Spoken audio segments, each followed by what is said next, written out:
جناب عثمان غنی بہت بڑے امیر تھے، بہت بڑے امیر المومنین، لاکھوں مربع میل پہ حکومت تھی۔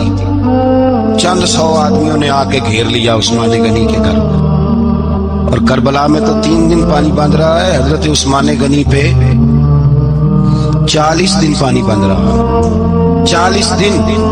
اور حضرت امام حسین کے خیموں کے گرد تو پہرا دینے کے لیے جناب عباس تھے۔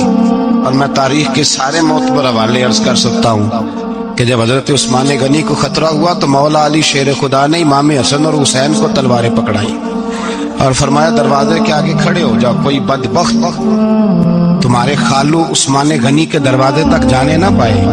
اور اس دروازے سے پھر گیا بھی کوئی نہیں، اس لیے کہ وہاں حسنین کریمین کا پہرا تھا۔ جو گیا بے ایمان تو پیچھے سے چڑھ کر کے گیا۔ حضرت عثمان غنی لاکھوں مربع میل کا حکمران، جہاں جس کے پاس چند ووٹ ہوں وہ دندناتا پھرتا ہے، جس کے پاس 4 باڈی گارڈ ہوں اس کی بات وہ کرتا ہے تو ہوا میں۔ حضرت عثمان غنی کے پاس ہزاروں کی فوج ہے، چند 100 لوگوں نے آپ کے گھر کو گھیر لیا، شہید کرنا چاہتے ہیں۔ جناب عثمان غنی رضی اللہ تعالیٰ عنہ کے پاس حضرت علی رضی اللہ تعالیٰ عنہ، کئی اور لوگ گئے۔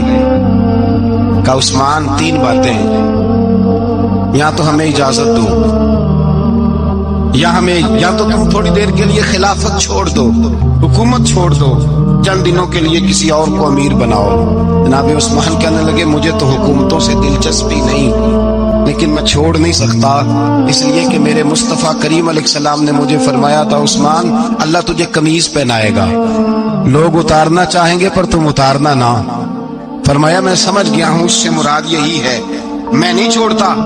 کہا عثمان پھر اس طرح کریں، ہمیں اجازت دیں، یہ چند 100 لوگ ہیں، ہماری تلواریں چند منٹ میں فیصلہ کر دیں گی۔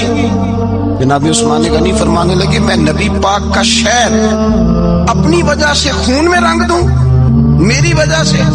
نبی پاک علیہ السلام نے فرمایا تھا ایک مینڈا ہوگا بکرا جس کی وجہ سے میرے مدینے کی گلیوں میں خون بہے گا، میں وہ بکرا نہیں بننا چاہتا۔ فرمایا میں نہیں چاہتا میری وجہ سے خون بہے اور حضور کے مدینے میں بدامنی ہو۔ عثمان کی جان جاتی ہے تو جائے، پر نبی پاک کے مدینے میں شور نہیں ہونا چاہیے۔ اے پائے نظر ہوش میں آ، یہ کوہ نبی ہے، آنکھوں سے بھی چلنا یہاں بے ادبی ہے۔ تو کہا عثمان پھر اس طرح کرو، کچھ دنوں کے لیے مکے چلے جاؤ۔ میری بات کی سمجھ آ رہی؟ کچھ دنوں کے لیے مکے چلے جاؤ۔ تو جناب عثمان نے داڑھی پکڑ لی، کہنے لگے دیکھ رہے ہو ساری سفید ہو گئی ہے، میں نبی پاک کا شہر چھوڑ کے نہیں جانا چاہتا، میں رسول اللہ کے مدینے میں مرنا چاہتا ہوں، میں نہیں چھوڑوں گا حضور کا شہر۔ یہ انداز ہے جناب عثمان غنی۔ بڑا ستایا گیا حضرت عثمان غنی کو، پراپوگنڈے کیے گئے، آپ کے خلاف مہم چلی، عبداللہ ابن سبا نے بڑی مہم جوئی کی آپ کے خلاف، یہودیوں نے مسلمانوں کا روپ دھار کر بڑا آپ کو ستایا، تکلیفیں دی، جی آپ اپنے رشتہ داروں کو بڑا دیتے ہیں، فرمایا کرتے تھے جیب سے دیتا ہوں، مال خزانہ سے نہیں دیتا۔ حضرت عثمان غنی رضی اللہ تعالیٰ عنہ کو بڑا ستایا گیا۔ یہ وہ واحد ہستی ہے حضرت عثمان غنی، انہوں نے شہادت قبول کر لی لیکن تلوار نہیں چلنے دی، لوگوں کو ایک دوسرے کے گلے نہیں کاٹنے، وہ شخصیت ہے حضرت عثمان غنی کی، لیکن بڑا ستایا گیا، بڑا پراپوگنڈا۔ مجھے بتائیے اس کے بارے میں اللہ قرآن کی آیتیں نازل کر دے، اور جس کے بارے میں مصطفیٰ کریم ایک بار نہیں تین بار جنت کی بشارت عطا کر دے، کوئی بندہ ہمیں تاریخ بتائے، حوالے دے، کہانیاں سنائے، تو ہم اس کی کہانیاں دیکھیں گے یا نبی پاک کا فرمان دیکھیں گے؟ بولے جا کے، بولے جا کے، کسی کہانی پر کبھی بھی کان۔ بس ایک حدیث میں نے بڑی دفعہ سنائی ہے، پھر سناتا ہوں، ترمذی میں ہے، نبی پاک جنازگاہ تک گئے جنازہ پڑھنے، یا رسول اللہ فلاں آدمی انتقال کر گیا، جنازگاہ تک تشریف لے گئے جنازہ پڑھانے، لیکن جنازگاہ تک پہنچ کر محبوب نے فرمایا اس کا جنازہ نہیں پڑھانا۔ یا رسول اللہ کیوں؟ فرمایا اس لیے کہ یہ عثمان غنی سے بغض رکھتا تھا۔ نبی پاک سید عالم صلی اللہ تعالی علیہ وآلہ وسلم نے خود اپنی زبان مبارکہ سے، ترمذی شریف میں حدیث موجود ہے کہ نبی پاک صلی اللہ علیہ وسلم احد پر گئے تو احد کانپنے لگا، تو حضور نے فرمایا احد ٹھہر جا، تیرے اوپر ایک نبی، ایک صدیق اور 2 شہید موجود ہیں۔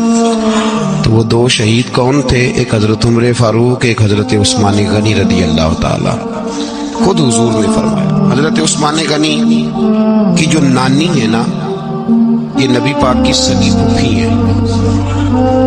حضرت عثمان غنی رضی اللہ تعالیٰ عنہ کی جو نانی ہے وہ حضور کی سگی پھوپھی ہیں. یہ چوتھی پانچویں نسل میں جا کے اللہ کے رسول صلی اللہ علیہ وسلم کا خاندان ہی بنتا ہے. اللہ کے محبوب علیہ السلام کی 4 بیٹیاں تھیں اور چاروں کی چاروں حضرت خدیجۃ الکبریٰ رضی اللہ تعالیٰ عنہ کے بطن سے پیدا ہوئی تھی. 4 بیٹیاں. حضور صلی اللہ علیہ وسلم نے پہلے اپنی بیٹی حضرت رقیہ کا نکاح حضرت عثمان غنی رضی اللہ تعالیٰ عنہ کے ساتھ فرمایا. ان کا انتقال ہو گیا تو محبوب نے دوسری صاحبزادی جناب ام کلثوم رضی اللہ تعالیٰ عنہ کا نکاح حضرت عثمان غنی کے ساتھ فرما دیا. 2 شہزادیاں، 2 بیٹیاں. یہ جو کہا جاتا ہے نا عثمان ذو النورین، عثمان